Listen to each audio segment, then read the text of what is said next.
name is James Feeney. Welcome to or back to my channel. Today I'm here with another review of a deck that is a recent acquisition but a fast favorite, and that is the Green Wheel Oracle.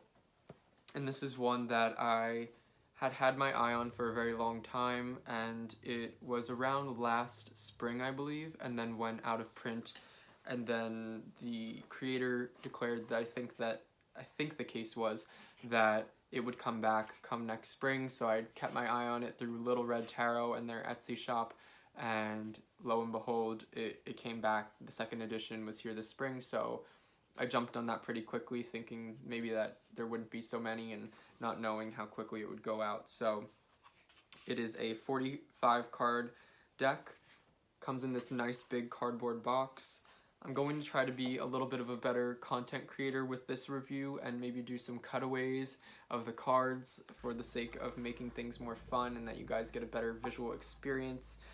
So you open up the box and, well, here's the book and I'll get to that in a second. And you get it in this nice, really natural linen, that's not a word, but linen drawstring bag, which is its quality. It's nice, and I like the fact that it's in a hard box at all, but it's cardboard, and it's in a really rough sort of cardboard in the way that feels very natural and recyclable.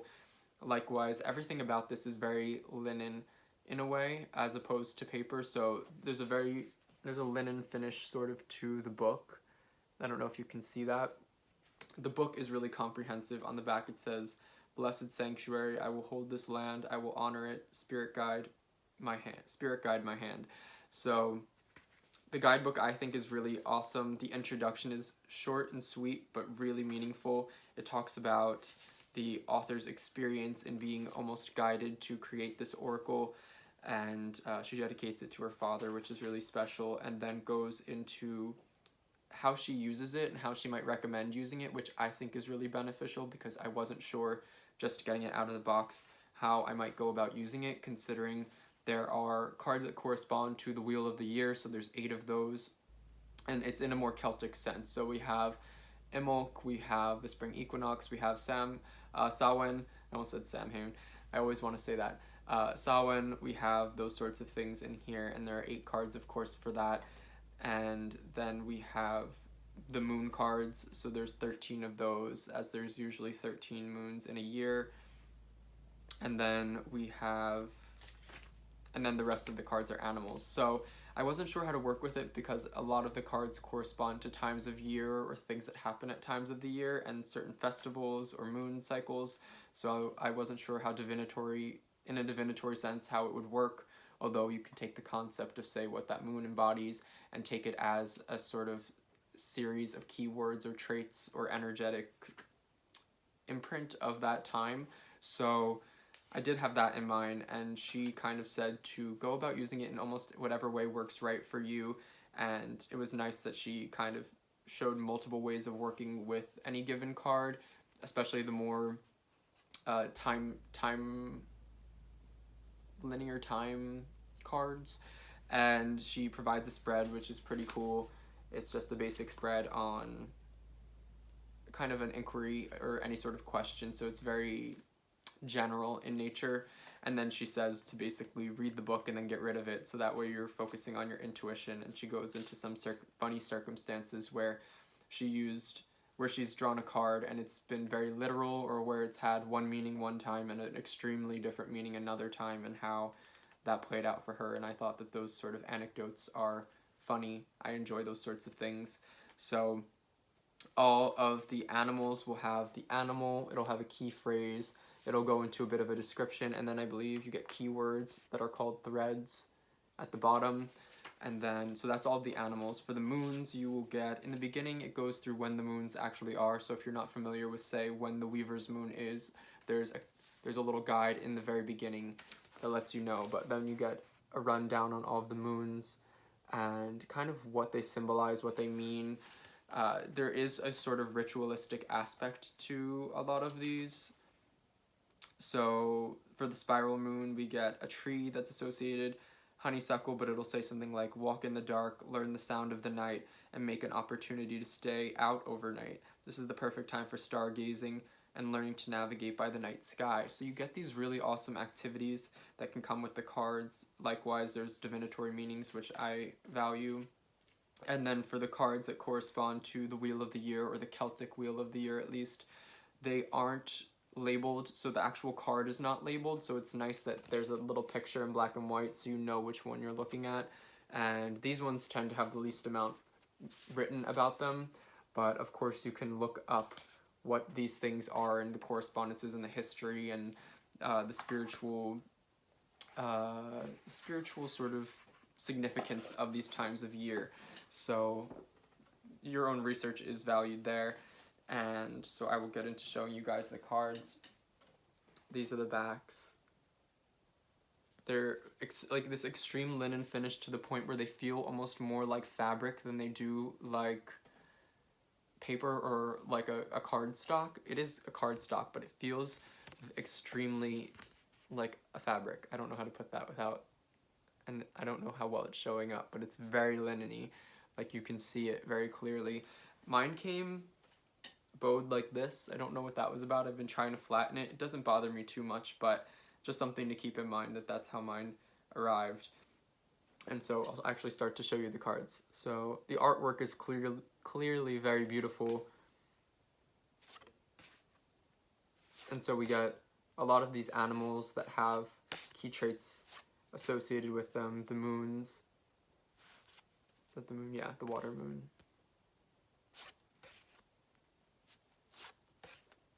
And so I've really been loving this for a more introspective sort of lessons to look at myself, different key points within myself and how they might manifest or be depicted by, say, the energetic qualities associated with what feels like a very natural deck. It feels very earthy and kind of almost shamanic or very witchy. It definitely has a witchy feel to it. And the artwork and all of that is really beautiful. And so we get that threefold sense of the maiden, mother, and the crone here. And so there's just a lot to this deck. I have been using it also in terms of relationships and characterizing people, because I think it's really interesting to, say, take an animal or take a moon and what's associated with a moon and not pin it to a person, but use it to embody a human being. So sometimes I'll even pick a signifier card based on how I'm feeling from this deck. If I'm feeling very... I'm going to just make something up. I'm going to find a card and make something to go around it. If I'm feeling very playful, and that's who I am in the scenario that I'm trying to center a reading around, I might pick the seal. If I'm feeling very wise or mysterious, I might pick the owl. And I'm not following the guidebook too much here, but I do have correspondences with these animals that I'm sure are more popular in terms of correspondences, but are also nuanced to me. If I'm feeling like I am that student who's seeking wisdom, I might use the salmon. A lot of us in Celtic myth know that the salmon is associated with basically being the wisest or the keeper of knowledge in a way. And so there's those sorts of things. Likewise, I haven't pulled any of the moon ones yet. I'm trying to think about how I would even go about doing them. With me and the moons, it's a little bit different. I mean, the singing moon to me feels like a gateway or a portal. So I do kind of play into the imagery and maybe less into the time of the year and more into what feels right. So if I were, say, embarking on something or trying to move from one thing to another, this to me feels like a very peaceful card. So I would actually pull these cards sometimes very consciously in a reading and then pull maybe tarot or other oracle cards around it to get my answers.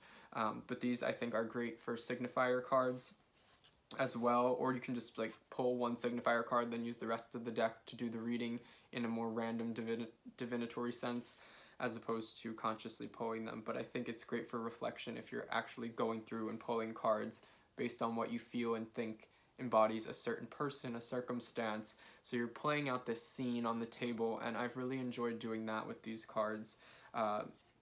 So there's that, and then of course, yeah, we have things like, I believe this is the spring equinox. I could be so wrong. And So this is more of the magician card. It's called the magician card in the book, and so to me he's a big creator of a sense. I mean, we do get that feeling with all of the imagery as well, and the lemniscates and the what seems like an Orphic egg, all of that. So I've been enjoying it for that. I know a lot of people will probably really value this for the fact that these can be altar cards. So we have all the wheels of the year, so maybe you'd like to get a little stand for your cards and have up the applicable wheel of the year that's going on at that time, or the moon phase, or the moon that's coming up. So that can be really fun. Maybe we're like, say it's the time of the year and it's coming up on the traveler's moon, you have that displayed. It really creates something for your sacred space. So for a lot of people out there who are into magical practice or are into spiritual practice that focuses around the wheel of the year or the natural world, I think you might benefit from having these in that sacred space and using them as altar cards. Again, there's the divinatory sense, but I also like to use them and play out scenes and embody things, and I find that I learn a lot in that way through kind of, it feels like I'm distilling it back to the natural world and looking things in their more base element or base parts, as opposed to the complexity that I feel like I might see in the world around me when really things are a lot more simple than they appear. So I've been valuing it in a lot of different ways, which I think is why it's a fast favorite, because it is such a multi-purpose deck. There's a lot that you can do with it. Hopefully I'm showing you guys cutaways of these cards as this is going, because I think that would be really cool and something I want to actually do. I think I'm going to really value this in readings in the future, hopefully, as I get more acquainted with it. I would say I'm decently familiar with it, but I don't like to use decks in readings for others other than myself unless I feel like I know it front to back and that there's nothing really to it that could throw me for a loop when I'm in the middle of a reading, because that doesn't feel very professional, does it? Likewise, I mentioned how the cardstock was really linen-y. It's a linen finish that seems very prominent. I would say that the cardstock is at least 350 GSM. It honestly doesn't really feel like cardstock. It feels like fabric that has this sort of papery, waxy consistency to it. They glide over each other very nicely. They shuffle really well. You can bridge, you can, riffle and bridge, you can do hand over hand. I tend to go for hand over hand with this deck. And yeah, it's just been a really, really awesome one, especially for this time of year. I think it's one that embodies all of the seasons really well, so I'm glad that it's around now. And so if you guys are looking to get this deck, I think it's one that goes basically back into a sort of dormant period where it's out of print outside of the springtime. So capitalize and get to it while you can, because I know last year I missed out on it and then waited a whole year very patiently until it came back around. So, and it came really quick. These are weird times, so shipping is all over the place, but it came from the UK. I'm in the States, and I got it in, I want to say, something crazy like a week, which is abnormally fast, even when everything is running as smoothly as possible. So I was highly surprised by the quick shipping here. So that's another thing, and I just think that the creator has a lot going, and their Etsy shop's really beautiful too. They sell incense, they sell prints, there are all sorts of things there that I think are really fun. I know if you get it on Little Red Tarot, I didn't see it on the Etsy shop, but I think there's the option to even get a journal that corresponds to this deck, so that might be really fun for those of you who are interested in that. And yeah, so there's a lot of different ways to use this, and I enjoy it for that aspect. And yeah, so I hope that this was informative and helpful for any of you considering purchasing this deck, or if you have this deck. I listed a few ways that I work with it, so maybe that's helpful as well. Definitely a favorite at this current moment. And yeah, so like and subscribe if you found this at all useful or helpful or fun. And until next time, bye guys.